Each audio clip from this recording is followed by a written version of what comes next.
ને મિત્રો મજામાં. મિત્રો આપણે રિઝનિંગના સમ જોઈ રહ્યા છીએ. એમાં ખાસ કરીને અગાઉ 2016ના ડેપો મેનેજરનું જે પ્રશ્નપત્ર છે એમાં નજર કરી રહ્યા છીએ. અને તમે જોશો કે લગભગ હવે તમને બધું આવડે જ છે અને પ્રેક્ટિસ પણ થઈ રહી છે. નવા હો તો નાની નાની વાતો છે એ અત્યારથી આપણે યાદ રાખતા જશું અને સરવાળે કંઈ પણ પૂછાશે તમને આવડશે. મિત્રો વાત એટલી છે કે આનંદથી કામ કરશો તો દરેક વાત સહેલી છે.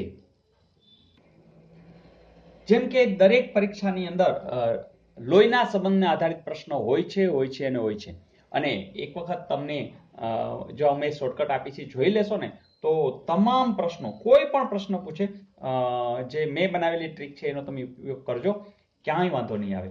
તો જોઈએ, મેં ટ્રીકમાં નાની નાની 2-3 બાબતો જ ખાલી કીધી છે કે તમે જોતા હશો કે પુરુષ અને સ્ત્રી હોય, બરાબર, તો તમને ખબર છે કે પુરુષ હોય તો તમે ચોરસ કરશો, સ્ત્રી હશે તો રાઉન્ડ કરશો, ભાઈ બહેન હશે તો એક લીટી કરશો, પતિ પત્ની હશે તો ડબલ લીટી કરશો, દીકરો હશે તો નીચે જશો, પિતા કે મધર કે ઉપર જશો. બસ આનાથી વધારે કંઈ છે જ નહીં, પતી ગયું. તો આટલો જ મેં સાવ શોર્ટકટ તમને આપી દીધી છે, જે કદાચ કોઈ એક પણ બુકમાં તમને જોવા નહીં મળે. અને હવે કદાચ મળે પણ ખરી, પણ મને ખબર છે કે તમારે હવે કંઈ જરૂર નથી. તમે લોકો વિડીયોથી જ માહિર બની ગયા છો. તો જોઈએ, જેમ કે ઈ એનો પુત્ર છે. કોણ? ઈ. ફરીથી ઈ છે કોનો પુત્ર છે? પુત્ર છે, એટલે તમારે આમ તો કરવું જ પડશે. કોનો? તો કે એનો. બરાબર, એટલે આટલી વાત થઈ ગઈ. એ વિશે ખબર નથી, એ એના પિતા છે કે માતા છે ખબર નથી, પણ આપણે એટલી ખબર કે ઈ છે એનો પુત્ર છે. ડી છે એ બી નો પુત્ર છે. ચલો, ડી એ કોનો પુત્ર છે? બી નો. ઓકે, પુત્ર છે એટલે આપણે આમ કરી નાખીએ. ઈના લગ્ન સી સાથે થયા છે. ચલો આપણે સી દોરી નાખીએ. આ સી અને લગ્ન થયા છે એટલે ડબલ લીટી સી છે, મેં રાઉન્ડ કર્યું છે.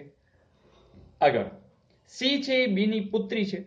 સી છે એ બી ની પુત્રી છે એટલે આ પુત્રી થઈ. જો આની આ પુત્રી હોય, આનો આ પુત્ર હોય એટલે આ ભાઈ બહેન થયા એટલે એક લીટી કરી નાખી.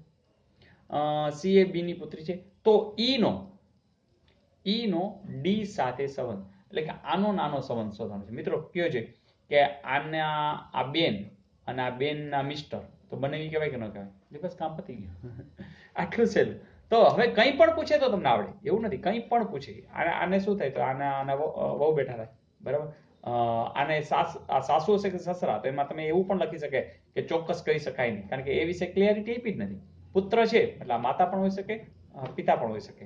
તો આવી કંઈક વાત કે તમે તમામ વસ્તુના સ્પષ્ટ જવાબ આપી શકો, જેથી કરીને એક પણ માર્ક છે નહીં. એટલે જ હું તમને આવા 2-3 છે મૂકી દઉં કે આ જ પેપરની અંદર પૂછાયેલા છે. તમે જો હવે તમને બધું આવડતું હશે, કારણ કે ડિગ્રી કઈ આપીએ છીએ? MBA. મને બધું આવડે. તો એનડીસીના તમામ મિત્રો પાસે હવે ડિગ્રી છે, કોઈ ચિંતા ન કરતા. જોઈએ નેક્સ્ટ. ફરીથી એક સરસ અને નવો પ્રશ્ન, મજા આવશે. ચલો માણીએ.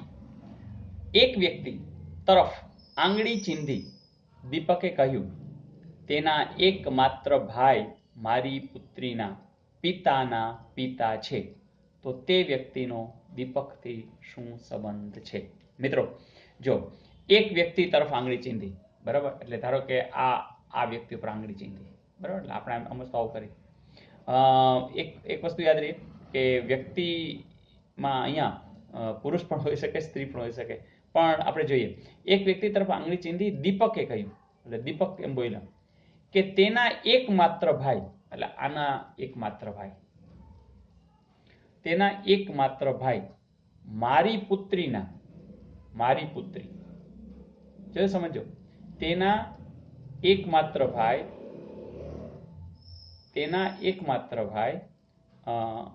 મારી પુત્રી ના પિતા છે. મિત્રો અહીંયા થોડુંક સમજવું પડશે. તેના એકમાત્ર ભાઈ મારી પુત્રી, એટલે હવે આપણે એમ કરવું પડશે કે અહીંયા આ વ્યક્તિ મારી પુત્રી, આ પુત્રી ના પિતા, એટલે પાછા એ જ આવી ગયા, એના પિતા છે. બરાબર, ફરીથી આ વ્યક્તિ શું છે? તેના, એટલે જેના પર આંગળી ચીંધી છે કે તેના એકમાત્ર ભાઈ મારી પુત્રીના પિતાના પિતા છે. એટલે કે આ કનેક્શન અહીંયા બદલાઈ ગયું. જોઈ લ્યો, આમ આવી ગયું. જોયું? જો હવે એકદમ આખું સમજાય. તેના આંગળી ચીંધી, તેના એકમાત્ર ભાઈ, એટલે આ મારી, આ હું પોતે, મારી પુત્રીના પિતા, એ તો એ પુત્રીના પિતા, કારણ પુત્રીના પિતા પોતે જ થાય, ના પિતા છે, એટલે આના ભાઈ એ આ પુત્રીના પિતાના પિતા. એટલે આખી વાત હવે બધું જાણો છો તમે, આખું ફેમિલી જાણો છો. હવે આ હું બની ગયો એટલે કોણ બની ગયો? દીપક બોલે છે ને, દીપક બોલે છે એટલે આ દીપક થઈ ગયા છે. તો દીપક શું કહે છે? હવે દીપકનો સંબંધ ગમે ત્યાં પૂછે, અહીંયા પૂછે, અહીંયા પૂછે, અહીંયા પૂછે, ગમે ત્યાં, તો તે વ્યક્તિનો એટલે આ વ્યક્તિનો દીપકથી શું સંબંધ? તો એના પપ્પાના ભાઈ, પપ્પાના ભાઈને શું કહે? તમે તરત કહેશો કાકા. તો આટલું સિમ્પલ. તો ક્યારેક અટપટું આપ્યું હશે, તમારે ખાલી એને સર્ચ કરી અને જોવાનું કે કેવી રીતે વાત છે. ફરીથી ન સમજાણું હોય તો ફરીથી એક વખત કરી, કારણ કે થોડું કોમ્પ્લિકેશન હતું. એક વ્યક્તિ તરફ આંગળી ચીંધી દીપક બોલે છે. દીપક શું કે તેના, એટલે અહીં આપણે આવી રીતના ક્રોસ લખ્યું કે તેના એકમાત્ર ભાઈ, એટલે આ મારી પુત્રી, દીપક બોલી રહ્યો છે એટલે આ દીપક છે, એની પુત્રીના પિતા એટલે એના પિતા આ છે, કારણ કે તમે કીધું ને આનો ભાઈ છે એ પુત્રીના પિતાના પિતા છે, એટલે આખી વાત કે આ દીપક છે, આ દીપકની પુત્રી છે, આ દીપકના પપ્પા છે અને આ પપ્પાના ભાઈ છે. અને દીપકથી સંબંધ પૂછ્યો છે તો દીપકના પપ્પાના ભાઈ એને શું કહેવાય? કાકા. ધારો કે દીકરીનું પૂછ્યું તો શું થાય કે પપ્પાના પપ્પા, તો આ દાદા થાય, અને દાદાના ભાઈ થાય. એમ પૂછ્યો કે આને આ શું થાય? તો આના દાદા થાય. આને આ શું થાય? તો પૌત્રી થાય. જે કંઈ પૂછે તમને હવે આવડશે. Is it okay? જોઈએ નેક્સ્ટ. અરે હા, હોમવર્ક આપી દઉં, અને મને લાગે છે લોહીના સંબંધનો જ જે પૂછાયેલો છે એ જ આપી દઉં. હોમવર્ક રેડી છે? તમને આવડી પણ જશે, સિમ્પલ પણ છે. હા, થોડો પ્રયાસ કરવો પડે તો કરજો, પણ ઉતાવળ ન કરતા, જવાબ બધાનો સાચો જોઈએ છે. એક વ્યક્તિ એક ફોટો જોઈ રહ્યો હતો, ફોટો જોતો હતો, તેણે કહ્યું કે મારા કોઈ ભાઈ બહેન નથી, પણ આ વ્યક્તિના પિતા મારા દાદાના એકમાત્ર પુત્ર છે. તો તે વ્યક્તિ કોનો ફોટો જોઈ રહ્યો હતો? પોતાના પુત્રનો, પોતાના ભત્રીજાનો, પોતાના પિતાનો કે પોતાનો? તો મિત્રો, મને ખાતરી છે તમે સાચો જવાબ શોધી જ લાવશો. તો મિત્રો, મજા આવી તો બસ મજા કરતા રહીએ, કરાવતા રહીએ. અરે હા, ગઈકાલનું હોમવર્ક જોવું છે ને? ચલો જોઈ લઈએ.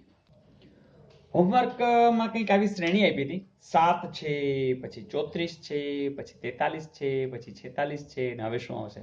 મિત્રો, લગભગ લોકોએ જવાબ આપ્યો છે, સાચો પણ છે, કારણ કે તમે ડિફરન્સ જોવા ગયા. ડિફરન્સ જોવા ગયામાં જ ખબર પડી ગઈ, કારણ કે તમને ખબર છે કે આનો ડિફરન્સ શું થશે? તો 7 ને 7 14 ને એટલે કે 27 થશે. આનો શું થશે? 4 ને 9 ને 4 એટલે 9 થશે. આનો શું થશે? તો 43 ને ભૂલ નથી ને? યસ. તો અહીંયા કેટલા આવશે? 3 આવશે. તો તમે જોયું કે હવે શું આવે? તો તમને દેખાઈ રહ્યું છે કે આ 3 ની 1 ઘાત છે, 3 ની 2 ઘાત છે, 3 ની 3 ઘાત છે. તો તમે કહેશો સર અહીં 3 ની 0 ઘાત આવે. 3 ની 0 ઘાત એટલે કેટલા? 1. તો 46 ને 1 47. તો આવો જવાબ જેટલાનો આવ્યો છે બિલકુલ સાચો છે. અને તમે સમજો કે હવે તમે જો આવા હાઈ લેવલના સમ પણ કરી શકો છો, તો તમને હવે કોણ રોકી શકવાનું છે? નોબડી. તો મિત્રો, બસ આનંદથી કામ કરતા રહો, કોઈ રોકવાનું નથી.